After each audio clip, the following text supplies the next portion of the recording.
দর্শক, আমি এই মুহূর্তে আপনাদের সামনে কথা বলতে এসেছি একটি সম্পূরক বক্তব্য নিয়ে। আজকে সকালে আমার একটি ভিডিও আপলোড করেছিলাম। বক্তব্যটি ছিল যে সেনাপ্রধানের প্রস্তুত থাকার আহ্বান, চট্টগ্রাম বন্দরে পাকিস্তানি জাহাজ এবং ভারতে সর্বদলীয় বৈঠক। এই বিষয়ে আমি অনেকটা গুজবের কথা বলেছিলাম। দেখুন, আমার এই মুহূর্তের বক্তব্যটি উগ্রপন্থীদের জন্য। সেটি ভারতীয় উগ্রপন্থী হতে পারে, বাংলাদেশি উগ্রপন্থী হতে পারে।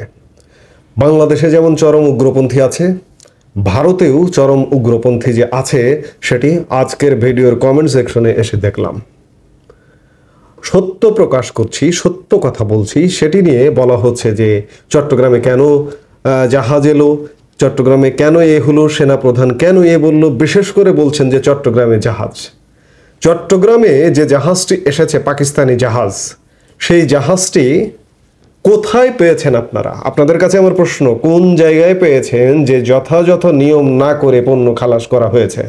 আপনারা যদি প্রমাণ দেখাতে পারেন, আমি আর কখনো আপনাদের মুখোমুখি হব না, আপনাদের সামনে আসব না। আমি যথাযথভাবে জেনে, আমি পড়াশোনা করা একজন মানুষ, আমি স্টাডি করে পড়াশোনা করে কিন্তু আপনাদের সামনে কথা বলতে আসি। চট্টগ্রামে জাহাজ এসছে করাচি থেকে। আপনারা বলছেন যে কেন এলো? কটা জাহাজ আসে, বিদেশি জাহাজ কটা আসে যে সাংবাদিকদের ডেকে দেখানো হয়? দেখানো হয় না।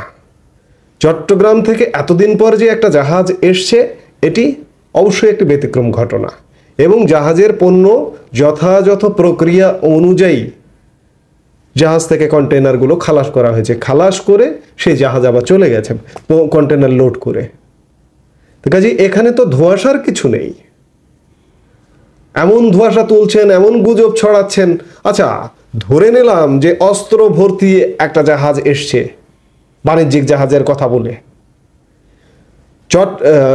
পাকিস্তান যদি অস্ত্র পাঠায়, আমি শক্তির বিচারে ভারতের কি করতে পারবে?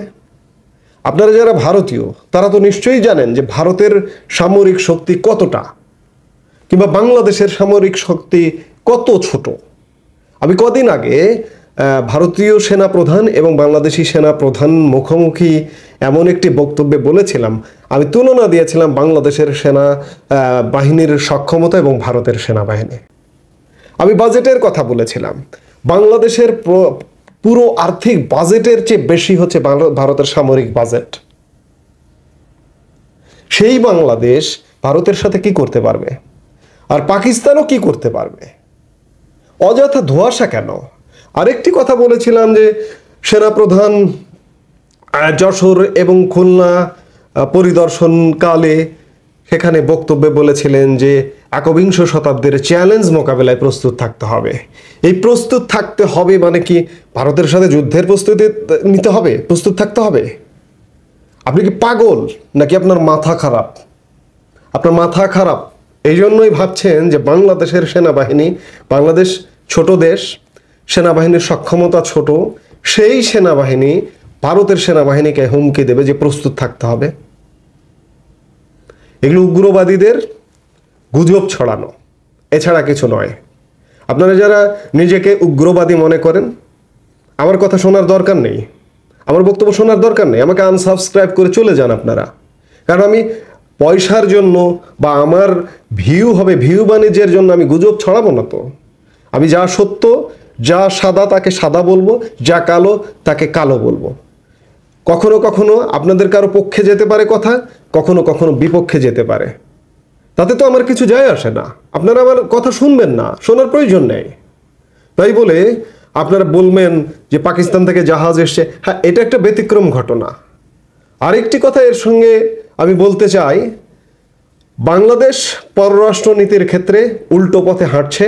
এ বিষয়ে আমার এই চ্যানেলে একটা ভিডিও আছে, আপনারা দেখেন খুঁজে নিয়ে। বাংলাদেশ যে ভারতকে বাদ দিয়ে পাকিস্তানকে কোলে তুলে নিচ্ছে, এটি বাংলাদেশের একটা ভুল পররাষ্ট্রনীতি এবং পররাষ্ট্রনীতির উল্টো পথে হাঁটছে। কারণ যে ভারত আমার চারপাশ দিয়ে ঘিরে আছে, 4000 কিলোমিটারের বর্ডার, সেই ভারতকে বাদ দিয়ে আমি যদি পাকিস্তান প্রীতি করি, এমনকি শুধু তাই নয়, ভারত ক্ষুব্ধ হয়, ভারত উদ্বেগের কারণ হয় ভারতের। সেই সম্পর্ক আমার পাকিস্তানের সাথে দরকার নেই। পাকিস্তানের সাথে আমার সম্পর্ক না রাখলে কিচ্ছু হবে না, কিচ্ছু যায় আসবে না। কিন্তু ভারতের সাথে সম্পর্ক না রাখলে আমার যায় আসবে। আমি এর আগে আমার বক্তব্যে বলেছি। তো কাজেই বাংলাদেশ যে পররাষ্ট্র নীতির ক্ষেত্রে উল্টো পথে হাঁটছে এ ব্যাপারে কোনো সন্দেহ নেই। হয়তো ভারতের সাথে হয়তো কি এটি একদম পরিষ্কার, এই সরকার ভারতের কাছে কোনোভাবেই গ্রহণযোগ্য নয়। ভারতের কাছে পাত্তা না পেয়ে পাকিস্তানকে কোলে তুলে নেবার চেষ্টা করছে। পাকিস্তানের জাহাজ যে স্বাধীন বাংলাদেশে আজ পর্যন্ত একটা জাহাজ চট্টগ্রাম বন্দরে এসে নোঙ্গর করতে পারেনি, এই মুহূর্তে নোঙ্গর করছে।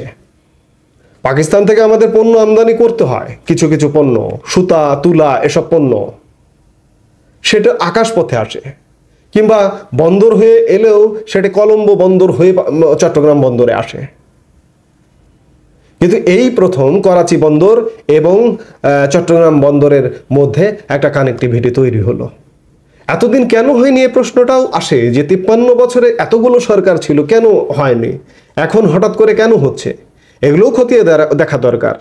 আমাদের ভারতের সাথে সম্পর্ক বাদ দিয়ে পাকিস্তানের সাথে সম্পর্ক, এটির পক্ষেও কিন্তু আমি নই। পাকিস্তান আমাদের কখনোই বন্ধু নয়, এখনো বন্ধু মনে করে না। মিষ্টি মিষ্টি কথা বলতে পারে কিন্তু বন্ধু কখনোই মনে করে না। তারা সব সময় মনে করে যে বাংলাদেশ শত্রু, বাংলাদেশের সাথে যুদ্ধ হয়েছে। তাই বলে আমরাও যে বারবার সবসময় শত্রু শত্রু খেলা খেলবো নয়, আমাদের কৌশলগত সম্পর্কে থাকতে হবে।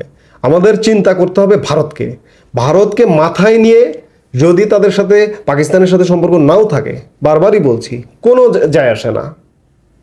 কিন্তু ভারতের পাকিস্তানের জাহাজ চট্টগ্রাম বন্দরে নোঙ্গর করছে, ভারত উদ্বেগ, কারণ হচ্ছে উদ্বেগের, সেটি অ্যালার্মিং। এমন কোনো ঘটনা ঘটানো উচিত না যে বাংলাদেশের জনগণকে ভারতের জনগণের মুখোমুখি করা, ভারতের সরকারের মুখোমুখি করা। বাংলাদেশের জনগণের এত বড় ক্ষতি করবার কোনো রাইট নেই যে আপনারা যে সরকার বর্তমানে যারা দায়িত্ব পালন করছেন, অনির্বাচিত সরকার। তো কাজেই এখানে যদি কোনো ভুল ভ্রান্তি থাকে সেগুলো শুধরানো উচিত। আবারও বলছি, যারা বলছেন যে এখানে জাহাজ কোনো রকম তল্লাশি ছাড়া, না, যথাযথ প্রক্রিয়া মেনেই কন্টেনারগুলো জাহাজ থেকে খালাস করা হয়েছে। কাজেই উদ্বেগের কিছু নেই। আর আমার সেনাপ্রধান ভারতকে হুমকি দিয়ে কথা বলবে এটি আমি বিশ্বাস করি না। ভারতকে হুমকি দেওয়ার মতো আমার কণ্ঠে শক্তি নেই। ভারত বিশ্বের একটা ফ্যাক্টর, বিশ্বের একটা সুপার পাওয়ার। কাজেই ভারতকে মানতেই হবে। আমার আম জনতা যারা বোঝে না তারা বলতে পারে যে ভারত বিরোধিতা করি, ভারত বয়কট করি, আমি অন্ততপক্ষে বলবো না। এই মুহূর্তে এ পর্যন্তই। সবাই ভালো থাকুন, সুস্থ থাকুন। আমাদের ভিডিওগুলো নিয়মিত পেতে সাবস্ক্রাইব করুন Sajjad Kadir and the legends YouTube channel এবং লাইক, কমেন্ট, শেয়ার করে সাথে থাকুন।